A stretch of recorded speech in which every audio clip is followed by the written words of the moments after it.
세상은 참 분주한 세상이고 매우 빠른 이런 세상이다라고 볼 수가 있습니다. 어디를 가든지 도로가 잘 이렇게 뚫려져 있고 또 교통, 통신들이 발달되어져 있습니다. 그래서 여기서 서울까지 가는 데는 차로 가도 4시간이면 가고 또 KTX나 SRT 타고 가면 2시간 조금 넘으면 서울에 도착할 수가 있습니다. 어디든지 하루면 그냥 왔다 갔다 할 수 있는 그 거리에서 오늘 우리는 살고 있습니다. 또 통신도 얼마나 잘 발달되어졌는지 깜짝 놀랄 정도입니다. 지난번에 제가 중국에 가 있는데 사모님께서 급하게 어떤 서류 한 장이 필요하다고 이렇게 카톡으로 연락이 왔어요. 그래서 제가 중국에서 마치 호텔에 있을 때 인터넷이 되는 그런 곳에서 제 사무실에 있는 프린터에 제가 명령을 줘가지고 이렇게 서류 한 장을 뽑게 했습니다.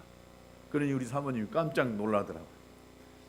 너무 가까이에 있는 것처럼 그 서류를 이렇게 인쇄하게 되어졌다라고. 아무것도 아닐 수 있습니다. 인터넷만 연결되어져 있다라고 한다면 세계 어디서든지 제 사무실에 있는 그 프린터 안에 그 인쇄 명령을 줘가지고 뽑아낼 수 있는 것이 요즘 우리가 살고 있는 시대입니다. 하늘에는요 지금도 얼마나 수많은 비행기가 떠다니는지 모릅니다. 여러분 공항에 한번 가보세요. 하늘을 날려고 얼마나 많은 비행기들이 이렇게 대기해 있고 또 공항에 가면은요 어디 나라 어디 공항이든지 사람이 가장 많은 데가 공항입니다. 바글바글바글합니다. 비행기를 타려고 2-3시간 전에 가가지고 공항 대기실에서 이렇게 자빠져 있고 누워져 있고 대기하고 있는 사람들로 아주 인산인해입니다. 이렇게 많은 사람들이 비행기를 타고 다니구나 하는 것들을 실감하게 됩니다. 그만큼 왕래가 많은 이 시대에 우리가 살고 있습니다. 옛날 불과 100년 전만 해도 여기서 서울 한번 가려면은 걸어서 1달, 2달 걸려요. 평생 서울 구경 한번 해볼 수도 없고 어디 웬만한 데 가려고 한다면 하루 걸려서 갈 수밖에 없는 거리에서 우리가 그런 상황 속에 살았습니다. 그러나 지금은 마음만 먹으면 언제든지 그냥 왔다 갔다 할 수가 있습니다. 그래서 이 시대의 특징이 뭐냐? 빠르다는 거예요. 빨라요. 빠르다 보니까 산만합니다. 굉장히 산만합니다. 아이들도 무엇이든지 다 빠릅니다. 그러니까 아이들도 매우 산만해져 있습니다. 어른들도 빠르고 어른들도 산만합니다. 차분히 앉아서 생각하고 묵상하고 무엇을 이렇게 창작해 내고 이런 것들이 갈수록 줄어들고 있습니다. 무엇이든지 인터넷만 이렇게 연결되어져 있고 스마트폰만 있으면은 모르는 거 있으면 물어만 보면은요 다 답을 해줘요. 전화번호도 기억하지 않아도 한번 거기다가 입력만 해놓으면은 누가 전화를 내 전화 이 스마트폰에다가 전화 한 번만 했어도 내가 그냥 저장만 하면은 그 핸드폰을 잊어버려도 다시 내가 그 번호를 몰라도 그대로 잘 사용할 수가 있습니다.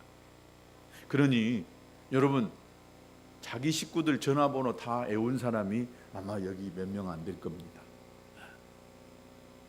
분명히 몇 명 안 될 거예요. 그런데 이 스마트폰을 사용하지 못하는 우리 장모님 80살이 넘었어요. 그런데 지금도요 전화번호 20개는 다 외우고 계시더라고요. 가족들, 아들, 며느리 사이 전화번호 다 외우고 있고 동네 누구 집 전화번호도 다 외우고 있어요. 깜짝 놀랐습니다. 우리가 80 넘은 노인보다 기억력이 못할까요?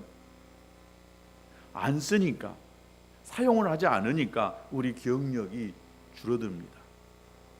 이 세상 되어져가는 모든 문화가 어쩌면 저와 여러분들을요 바보를 만들어내고 있는지 모르겠습니다. 그냥 스마트폰에다가 누구 전화 걸어줘 하면 지가 알아서 딱 전화 걸어줍니다. 이거 뭐야 물어보면 알아서 답을 해줍니다. 그림이나 단어도 여러분 거기다가 스캔만 뜨면은 거기에서 그 뜻이 무엇인가 다 알아냅니다. 영어 몰라도요, 요즘은 스마트폰만 있으면 얼마든지 대화가 가능하더라고요.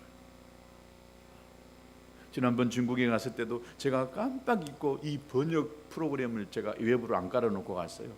근데 중국에는 유튜브가 안 되고 플레이스토어가 안 돼요. 아무리 유튜브를 보려고 해도 유튜브를 다 차단해가지고 유튜브가 안 되더라고요. 근데 같이 제 방에서 있었던 목사님 한 분이 이 번역기가 있었어요. 동네 슈퍼에 갔습니다. 슈퍼에 가서 제가 뭘 하나 사고 싶었어요. 너무 디테일하게 다 이야기하고 있는데 제가 샤워 타올을 안 가지고 왔어요. 근데 그 중국의 호텔은 샤워 타올이 없는 거예요. 그래서 이렇게 샤워를 하고 싶은데 할 수가 없어서 목사님, 저기 동네 슈퍼에 한번 가봅시다. 웬만한 건 다 있겠죠. 뭐 중국도 사람 사는 동네인데 우리나라 거의 모든 물건 상당히 많은 것들이 메이드 인 차이나잖아요. 그래서 제가 그렇게 여기서 사고 싶었던 그런 이 샤워 타올이 아니 중국 그 슈퍼에 가니까 조그마한 슈퍼에 가니까 그게 있더라고요. 말이 안 통하잖아요. 찾아내는. 근데 다행히 이 목사님의 웹에 이 자동 번역 이 웹이 깔려져 가지고 한국말로 하면 딱 들이대면은요 영어 중국말로 딱 해줘요. 그러니까 굳이 공부 많이 안 해도 영어 단어 많이 알고 한자 몰라도요 대화가 가능한 시대에 우리가 살고 있더라고요. 갈수록 모든 것들이 기계가 또 어떤 것들이 다 가르쳐주고 해답을 주니까 우리의 생각은 창조적인 생각을 해내지 못합니다. 무엇을 생산해낼 수 있는 것이 못 돼요. 그러다 보니까 거대한 어떤 이 빅 컴퓨터에 의해서 빅 데이터에 의해서 사람이 조종되어지고 그 조종되어지는 이 로봇과 같은 사람이 로봇을 만들지만 사람이 로봇가 돼가지고 조종당하게 되어지는 결과가 오지 않을까 하는 이런 생각을 해봅니다. 여러분 옛날에 이 텔레비전에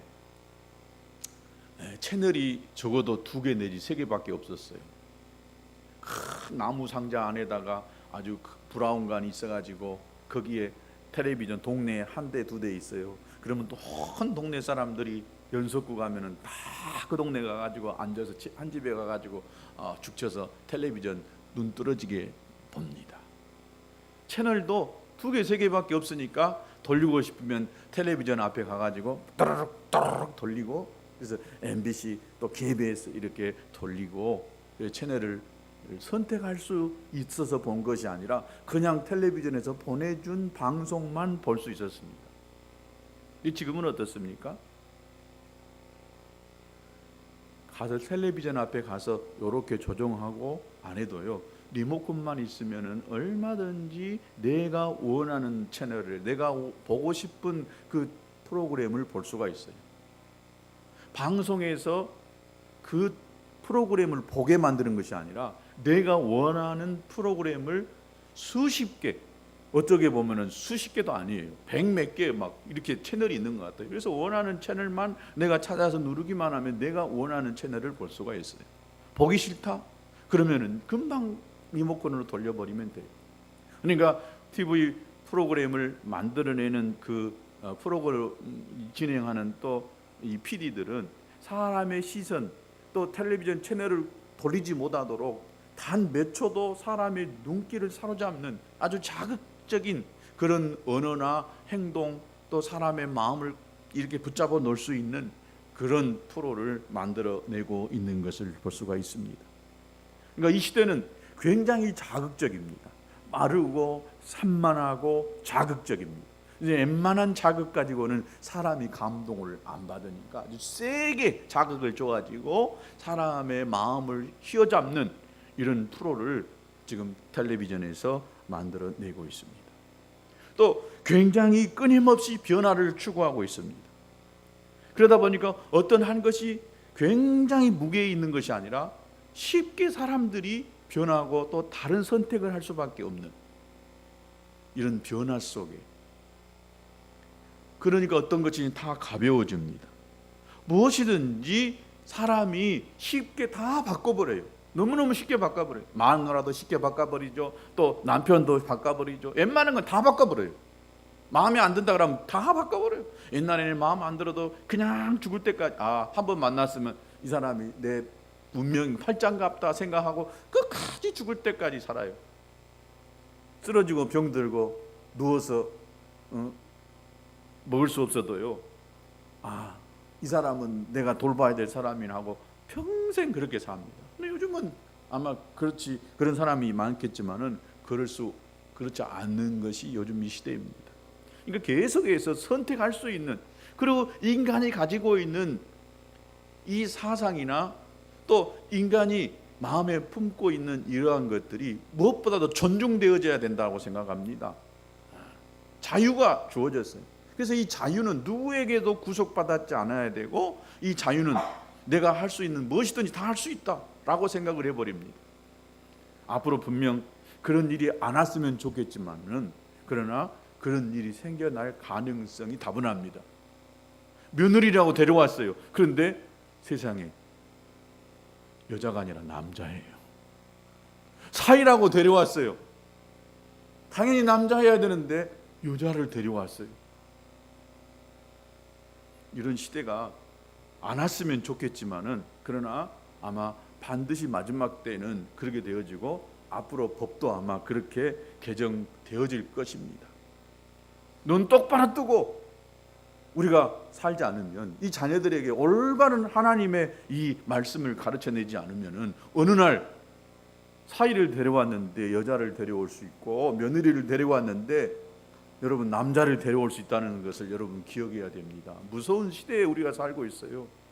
요즘 젊은이들에게 물어보세요. 동성애에 대해서 물어보세요. 동성혼에 대해서 물어보세요. 참 가슴치고 놀라운 것이, 기독교 이 교회 다닌다는 이 젊은이들도 그거 어떻습니까? 그것은 그 사람이 선택할 수 있는 일이지라고 이야기하는 것이요, 반이 넘는다는 것입니다. 교회 안에서 신앙생활 한다는 이 젊은이들 생각 속에서도, 여러분도 혹시 그런 생각이 있는가는 모르겠습니다. 이건 개인이 선택할 수 있는 것이지만은, 그러나 그건 분명히 하나님께서 금하신 것입니다. 아멘을 좀 크게 해야 돼요. 우리 그리스도인들이 눈 똑바로 뜨지 않고, 또 이 자녀들에게 세대에 거쳐서 이 말씀이 제대로 가르쳐지지 않으면은 분명 우리 다음 세대 안에 이런 무서운 이런 상황들이 펼쳐질 수가 있을 것입니다. 오늘 본문 요한복음 15장 2절에 보면 예수님께서는 우리에게 말씀하시기를 내게 붙어 있어라 그랬습니다. 또 4절에도 보면 내 안에 거하라 이렇게 말씀했습니다. 예수님께서 내게 붙어 있으라 말씀하신 것은 붙었다 떨어졌다, 내가 원하면 붙어 있다가 내가 싫으면 떨어졌다, 이렇게 있으라고 한 것이 아니었습니다. 계속 붙어 있으라고 말씀하신 것입니다. 예수님께서 내 안에 거하라고 말씀하신 것은 내 안에, 즉 예수님 안에 거했다가 싫으면 떠났다가 다시 또 거했다가 떠났다가 라고 하는 그런 의미를 말씀하고 있지 않은 것입니다. 계속 예수님 안에 거하라고 말씀하고 있는 것입니다. 여러분, 이 말씀은 신앙의 핵심을 다루고 있는 것입니다. 그래서 오늘 이 말씀은요, 오늘 이 시대의 문화와 상반되어지는 말씀이다라고 볼 수가 있어요. 내 선택에 의해서, 내 의지에 의해서 붙어 있다가 떨어지고 안에 있다가 밖에 있는 것이 아니라, 이건 주님이 명령하셨습니다. 너 예수님께 붙어 있어, 너 예수님 안에 있어 라고 이렇게 명령하신 것입니다.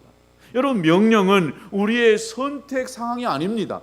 이거 해도 좋고 저거 해도 좋고 라고 이렇게 말씀하신 것이 아니라 붙어 있어라, 내 안에 거하라 명령했으면은 우리는 예수님 안에 붙어 있어야 되는 줄로 믿습니다. 왜냐? 그것이 내가 사는 길이기 때문에. 예수님 안에 붙어 있는 것이 내 자녀를 바른 길로 이끌어 갈 수 있는 길이기 때문에 예수님 안에 꼭 붙어 있어야 되는 줄로 믿습니다.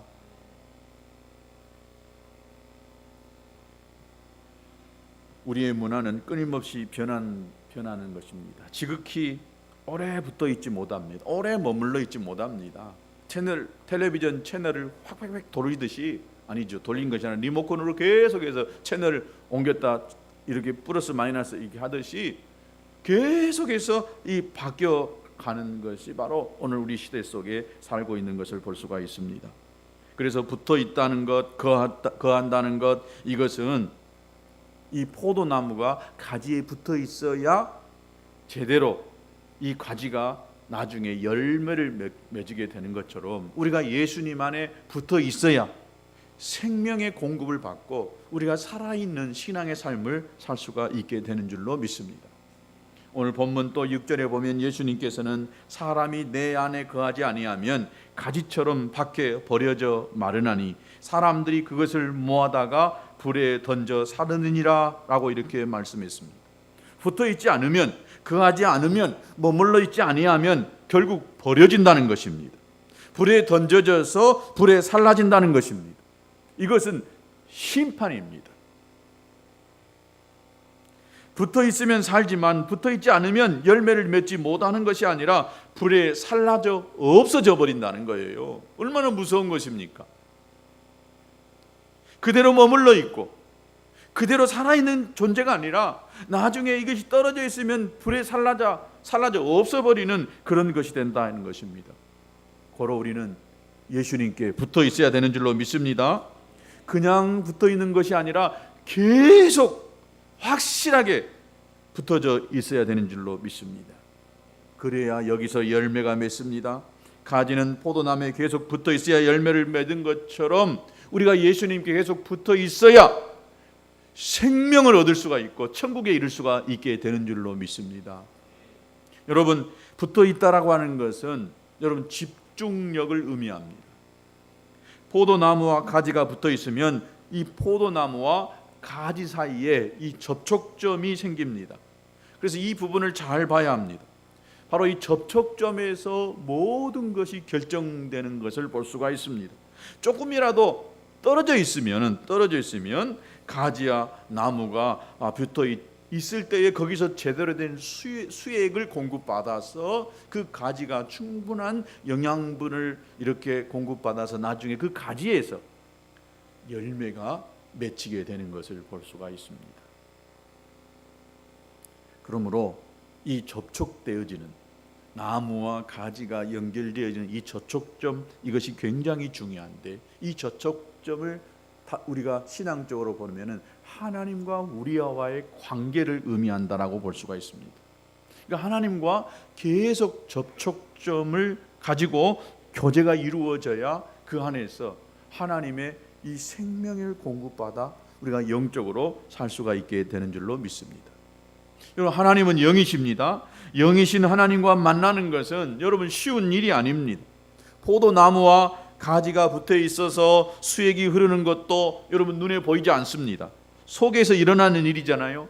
그러나 자세히 보지 않으면 모를 수가 있는 것처럼 우리 신앙의 핵심도 눈에 보이지 않지만은 그러나 자세히 우리 내면을 좀 살펴봐야 됩니다. 내가 정말 예수님께 붙어 있는가 붙어 있지 않는가를 살펴보아야 합니다. 우리의 영혼의 상태를 잘 살펴야 된다는 것입니다. 영혼 안에서 일어나는 일은 속에서 일어나는 일이므로 우리 눈에 보이질 않습니다. 그래서 예수님께서 그가 내 안에, 내가 그 안에 거하면 이라고 말씀하셨는데 이것은 영적 세계를 말하는 것이기 때문에 알 것 같기도 하고 모를 것 같기도 하는 것입니다. 하나님은 영이시고 우리의 영혼이 하나님과 교통을 합니다. 그러므로 자세히 보지 않으면, 자세히 우리 내면의 상태를 살펴보지 않으면 우리는 우리의 영혼이 하나님께 붙어 있는지 떨어져 있는지조차도 모르고 신앙생활을 하고 있을 수가 있다는 거예요. 여러분, 하나님과 붙어 계십니까? 정말 붙어 있는지 안 붙어 있는지 이제 여러분 자신을 한번 점검해 볼 수 있게 되기를 바랍니다. 하나님과의 접촉점에서 모든 것이 결정된다고 말씀했습니다. 그 접촉점은 하나님과 우리의 관계라겠고, 하나님과 이 관계가 우리 신앙생활의 핵심인 것입니다. 그러므로 하나님께 제대로 붙어 있느냐, 즉 하나님으로부터 내가 끊임없이 수액을 공급받아 내가 영적인 것들을 공급받아 내가 지금 살고 있느냐, 이것이 중요한 것입니다. 살아있다라고 한다면 언젠가는 거기서 여러분 이 열매가 맺히게 돼 있습니다. 그러므로 우리가 하나님과 교제하고 하나님과의 관계에 집중하는 것이 바로 신앙의 핵심인 줄로 믿습니다. 우리는 요즘 너무나 분주한 세상에서 살고 있습니다. 그래서 집중력을 잃어버리, 초점을 맞추기가 어려운 산만하고 굉장히 자극적인 이 세상 속에 살고 있습니다. 그리고 모든 것들을 물질로밖에 생각할 수밖에 없는 물질주의 이 세상에서 살고 있습니다. 또 유물론적인 사고를 가지고 있습니다. 즉 눈에 보이는 삶을, 보이는 것만이 다다라고 생각합니다. 그러나 여러분, 보이는 것이 있는가 하면은 우리 눈으로 볼 수 없는 것이 있다는 것입니다. 보이는 것도 중요하지만 보이지 않는 것도 매우 중요하다는 것입니다. 여러분, 하나님이 보이십니까? 우리 눈으로 안 보이잖아요. 마음으로, 영으로만 하나님이 볼 수가 있는 거예요. 우리 눈으로는 안 보입니다. 하나님이 눈에 안 보인다고 해서 그분이 안 계시다라고 말할 수는 없는 것이잖아요. 영적인 세계가 반드시 있는 것입니다. 안 보인다고 그것을 부정해서는 안 되는 것입니다.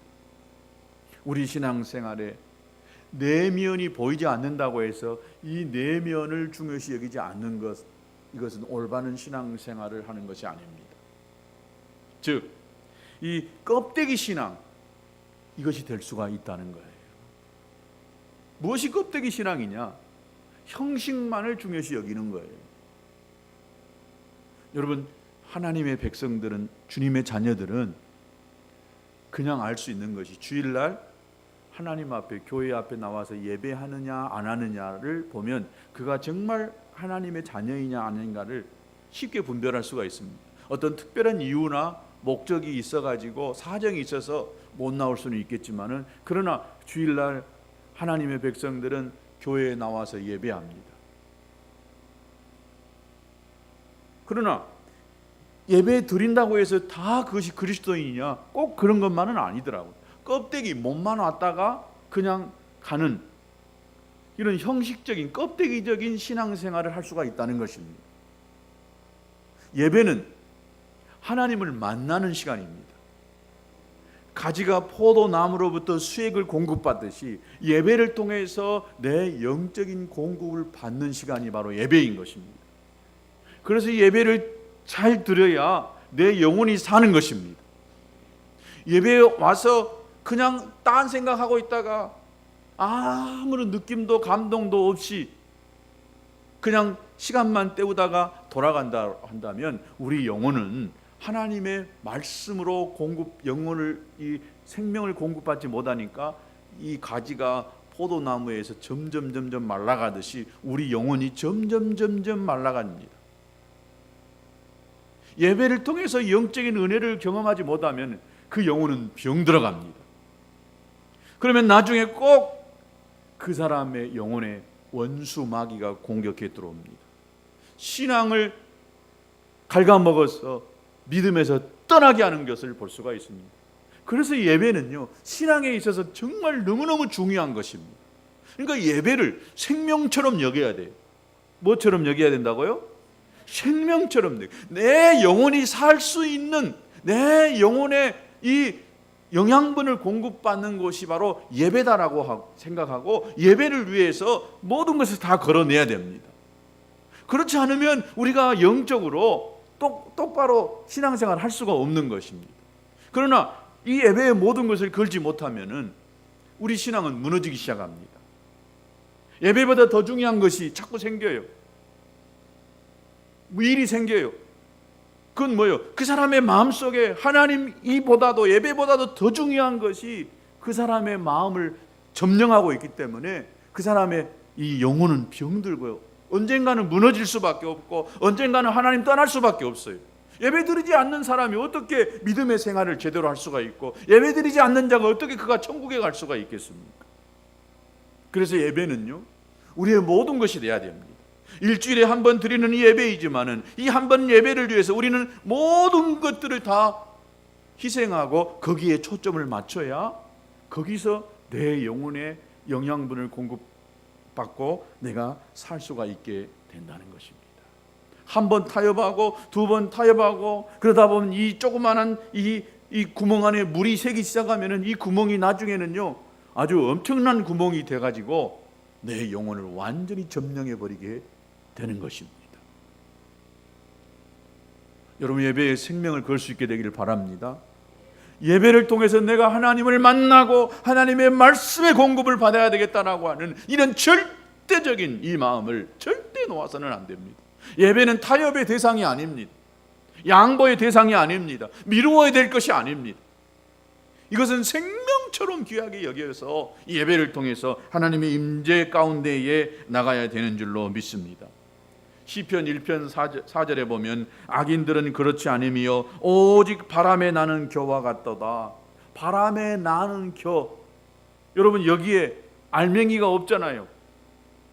알맹이가 없어요. 그래서 바람만 불면 샥 날아가요. 껍데기만 여러분 여기 앉아 있다가는 언젠가는 바람이 여러분의 심령 안에 환경 속에 여러분의 삶 속에 찾아오면은 바람을 타고 여러분의 신앙을 다 날려버릴 수가 있다는 거예요. 그래서 알맹이, 이 속이 채워져야 된다는 거예요. 신앙 안에, 예배 안에서 여러분이 하나님을 만나고 그 말씀 안에서 녹아나고 그 말씀을 통해서 내가 하나님을 경험할 때에 어떤 문제, 상황, 어려움이 찾아와도 날아가지 않고 굳건히 그 말씀을 통해서 올바른 신앙으로 나아갈 수가 있게 되는 줄로 믿습니다. 그래서 예배는요, 고도의 집중력을 필요로 합니다. 예배 시간은 가지가 포도나무에 붙어서 수액을 공급받는 이런 시간이기 때문에 이것은 한시도 내가 이 링게를 이렇게 수액이 공급 들어가는 걸 호수를 막아버리면 공급이 안 들어가잖아요. 막지 말고 그냥 주신 것을 받아 먹어야 돼요. 저는 이 예배, 이 짧은 이 시간을 위해서 상당히 많은 시간, 에너지를 여기에다가 씁니다. 여러분, 잠깐 듣고 지나가 버리는 그런 말씀이지만은 저는 어쩌면 일주일 거의 많은 시간을 여기다가 투자하고 어떤 말씀이 정말 하나님께서 오늘 이번 주 예배에 말씀을 전하고 싶어 하시는가를 내 모든 감각을 다 열어놓고 하나님의 말씀을 들어서 그 말씀을 주의 백성들에게 전하려고 몸부림칩니다. 그러니까 여러분이요, 그 말씀 안에 충분히 그 말씀 안에서 여러분이 취할 수 있는 것을 다 취해가야 됩니다. 한 번 들어서 이것이 잘 여러분의 것이 되지 않으면요, 여러분 두 번, 세 번 자꾸 들어서 그 말씀이 나를 완전히 점령해 버리도록. 그래서 이 말씀을 가지고 한 주간 동안 내 삶 속에서 내가 살아냄으로 승리하는 이런 삶을 살아가도록 그 말씀에 또 예배에서 그 하나님이 주실 은혜에 갈망하는 마음으로 여러분 예배 드려야 되는 줄로 믿습니다. 유튜브를 통해서 계속해서 한 번 듣고요, 또 듣고. 그럼 다른 것은 왜 잘 듣는데 담임 목사님 설교는 왜 안 들어요? 텔레비전인 연속극은 계속해서 이어서 잘도 보면서 정말 내 영혼이 살 수 있는 나의 영혼을, 여러분의 영혼을 누가 가장 잘 알고 여러분에게 필요한 영양분을 공급해 주겠습니까? 가정에서는 엄마가, 아내가 또 내게 우리 집에 가장 필요한 음식을 이렇게 대주잖아요. 이거 생각하고 이것이 필요하면 이것 해줘야지, 이것 해줘야지라고 생각하면서 음식을 준비하듯이 여러분의 담임 목사가 여러분의 형편과 사정을 누구보다도 잘 알고 여러분에게 필요한 말씀을 하나님으로부터 공급받아서 여러분에게 공급하려고 하는 것이기 때문에 여러분이 마음껏 먹어도요, 이건 먹고는 탈이 안 나요. 그러나 맛있다고 식당에서 먹고 다른 밖에서 먹다 보면은요, 그것이 여러분을 탈나게 하는 경우가 있어요. 그러니까 잘 먹어야 돼요. 밖에서 먹은 것은 잘해봐야 번전이라는 말. 진짜 내 영혼에 도움이 되는 그런 음식을 먹듯이 내 영혼에 도움되는 하나님의 말씀을 먹고 내가 영적으로 건강하게 살아가야 되는 줄로 믿습니다. 또 하나님께 여러분 우리가 집중하려고 한다면은 산만한 것들을 제거해야 됩니다. 기도에 집중하는 데 있어서 가장 장애물이 되는 것이 뭘까 생각해 보면 그건 내 자아입니다. 기도 응답에 가장 장애가 되는 것이 바로 내 자아입니다. 내 자아가 뭐냐? 나의 욕망이고 나의 이 꿈이 될 수도 있고 나의 뜻이 될 수가 있습니다. 그런데 이 자기 욕망과 이 뜻이 오히려 하나님으로부터 기도 응답 받는데 장애가 될 수가 있다는 것입니다. 그래서 이 하나님께 집중하기 위해서는 하나님 앞에서 내가 필요 없는 것들이 있다라고 한다면 가감 이걸 쳐서 잘라내야 되는 것입니다. 내가 원하는 것과 하나님이 원하는 것이 다를 수 있습니다. 여러분, 오늘 아침에 우리가 매일 같이 묵상하고 있는 디모데후서 4장 말씀을 여러분 보면은 디모데후서를 보면 볼수록 여러 가지 참 마음에 생각이 많이 들어요. 아침에 식사를 하면서 아내와 막 말씀을 가지고 그런 이야기를 나누어 왔습니다. 바울의 인생을 돌아볼 때에 그 마지막 인생 가는 인생의 종점에서 사역을 볼 때에 수많은 사람들이 바울에게 스쳐갔겠지만은 오늘 특별히 대만은 세상을 사랑하여 떠나갔다라고 이야기합니다. 바울의 가까이에 있었던 사람이 누가만 있다고 했어요. 바울이 주님 앞에서 어떤 일을 행했습니까? 성경의 이 상당한 신약 성경의 반 이상을 기록할 정도로 엄청난 기독교적 선교적 일에 중요한 인물이 바로 바울이었습니다. 그가 모든 것들을 다 희생해 가면서 복음을 위하여 선교를 위해서 자기 인생을 드렸던 사람이었습니다. 그러면 우리가 세상적으로 인간적으로 눈으로 볼 때는 뭐예요? 그를 하나님이 최고로 높여줘야 됩니다. 그렇지 않겠어요? 세상적으로나 또 모든 면에서 하나님이 그 인생을 정말 높이 세워야 되는데 여러분 그 인생 마지막에 보면은 사람이 바울을 다 떠나갔고 2차 감옥에 투옥되고 나서 나중에 사도 바울은 목배임을 당하고 순교를 당하고 세상을 떠났습니다. 우리가 인간적으로 세상적인 눈으로 바라볼 때에 바울뿐만 아니라 예수님의 제자들 많은 거의 대부분의 사람들이 목배임을 당하고 죽었습니다. 어떻게 하나님이 살아계시는데 주님을 위해서 저렇게 희생했던 사람이 저 모양 저 꼴로 세상을 떠날 수가 있단 말인가? 못 먹고 굶주리고 매 맞고 헐벗고 감옥에 잡힐 수가 있다는 말이냐라고 우리는 생각할 수 있습니다. 하나님이 살아계시다라고 한다면 감옥에서 건져주셔야지. 하나님이 살아계시다라고 한다면 이 매맞음에서 빼내주셔야지. 하나님이 정말 살아계시냐? 라고 우리는 생각할 수 있습니다. 바로 이것이 하나님이 그 문제를 바라보고 우리를 바라보는 시각과 내가 세상이 바라보는 이 시각과는 다르다고 하는 것입니다. 우리는 늘 나 중심적인 자아를 중심적으로 생각합니다. 그러다 보니까 내가 잘 돼야 돼. 내가 신앙생활 했으니까 내가 복을 받아야 돼요. 이 복 받은 것이 영적인 복이 아니라 물질의 복을 받아야 되고 또 건강의 복도 받아야 되고 자녀가 잘 되는 복도 받아야 됩니다. 이건 세상의 모든 사람들이 생각하고 있는 가치관 사고에서 생각할 수 있는 것입니다. 그러나 주님도 십자가의 길을 가셨고 제자들도 예수님의 사도들도 그들이 주님을 위해서 수고하고 있었지만은 결국 선교의 길을 갔습니다. 여러분 이 땅에 한국 땅에 120년 전에 이 복음한 말씀을 가지고 이 땅에 들어왔던 이 젊은 선교사들 봐보세요. 얼마나 많은 이 젊은 선교사들이 이 땅에서 피를 흘리고 죽어가고 이 땅에서 복음을 위해서 풍토병 걸려가지고 죽어간 사람들이 많은지.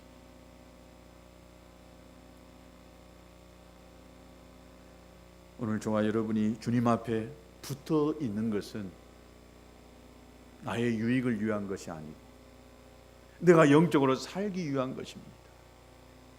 세상적으로 내가 잘 되기 위해서 사는 것이 아니라 영적으로 잘 되는 것입니다. 왜 그들은 그런 순교의 길을, 왜 그들은 사람들이 인정해 주지 않는 길을 갈 수가 있었을까요? 그들 안에 하나님의 말씀이 있었습니다. 그들은 하나님으로부터 계속해서 공급받는 영적인 수익을 공급받았기 때문에 죽음을 두려워하지 아니하고 끝까지 믿음으로 살다가 주님 앞에 가는 삶을 살았습니다. 어쩌면 제가 여러분에게 너무 수준 있는 말씀을 하고 있는지 모르겠습니다. 목사님, 그것은 목사님이나 선교사님들이나 해당되는 말씀이지 우리 같이 평신도들에게 그런 말씀이 무슨 소양이 있어요?